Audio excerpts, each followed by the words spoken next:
Bum, bum, bum, bum, bum, bum. Bum, bum, bum, bum, bum, bum, bum. Welcome back, my friends, to BjjBrick Quick. My name is Byron. Today we're talking about mount escapes. I'm going to tell you about my mount escapes. This episode won't take long.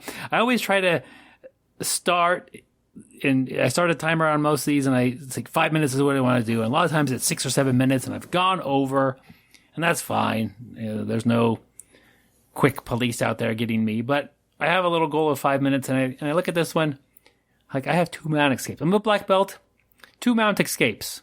That's what I use. That's it. How long can this take? I really do. I could trap and roll, which has a high failure rate, and I could shrimp, which has a much better failure or success rate. But I use these in combination, where most people, if you're a blue belt or a white belt and you end up in mount, that's great. You know, like, I probably didn't fight that hard. Like, I like to run through a bunch of positions sometimes while grappling. And for me to go from passenger guard to side control to mount to submission to repeat, rinse and repeat, like, that's not fun for me and probably not fun for you. So oftentimes, regardless of the belt rank, I will give up position while training. We're training, we're not fighting. So I don't necessarily use my best mount escapes every time because I'm often mounted by somebody who is going to have some fundamental flaws in their mount system. But my 2 main mount escapes, not main, this is what I do, is I attempt to trap and roll, where I tie up an arm and I try to entangle a leg a little bit, and then I give it a good bridge and try to roll you over. Even, average grapplers, I'm a black belt, a lot of times can just stop this. It's difficult to trap and roll somebody. And this is one of my main escapes. My other one, shrimp. I like to frame up on the hips a little bit. And I like to just think about how my hip movement is going to be stronger than their ability to squeeze their knees in on my waist. I think about that for a second because they'll make me shrimp really hard. If I put the energy into it and I don't just like move a little bit or just turn sideways a little bit, I try to shrimp. A jumbo shrimp is what we say, and it's a shrimp buffet. It's all you could eat shrimp. So if one shrimp doesn't work, I'm shrimping again and again and again until I'm so full, I got my money's worth at the buffet, that it's time to go home, or the buzzer has went off.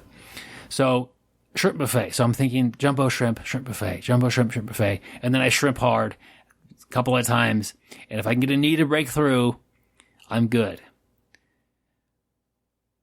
That's often hard to do as well. So my preferred escape method, which I've already told you 2 of them, the third one is actually one that works, is I trap up in an arm and I attempt to trap up a leg. I'm going to do the bump and roll. And I start to bridge and roll, and I roll hard. I would prefer to execute the roll and get up on top. The leg entanglement is tricky on a good day, and they will usually free their leg. They free their leg, they post out with it like a kickstand on a bicycle, and that's impossible to roll through. Immediately, I jumbo shrimp buffet through that, which is a big gap because they just stuck their leg out to stop me from rolling, and I've recovered guard. That's what I prefer to do, mount escape. I have to do both of them.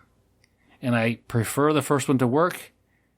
I want desperately for that first one to work. If you're on mount on me and it was legit, like you beat my guard, you beat my defenses, you end up in mount, and I was fighting hard the whole time, I want nothing to do with the bottom game anymore. It already didn't work. So I would love to roll you over and get on top. I roll as hard as I can. I go for that roll. And in doing that, oftentimes you must defend that with your leg, with your foot coming out. or your knee even a bit. And I will shrimp as hard as I can into that. Either way, depending on what's going on, get a knee in, and then shrimping will then work. It's a little combination. How do you guys escape mount? I feel like this is a super simple concept, super hard to do. If you look at most matches and upper belts, somebody gets mount, they get submitted. They don't recover.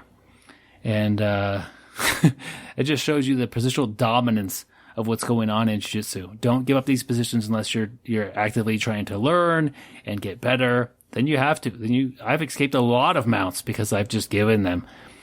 And try the combination. I know you know these two escapes. Try adding them together. The trick is you have to really try to roll them for them to defend the roll with that foot.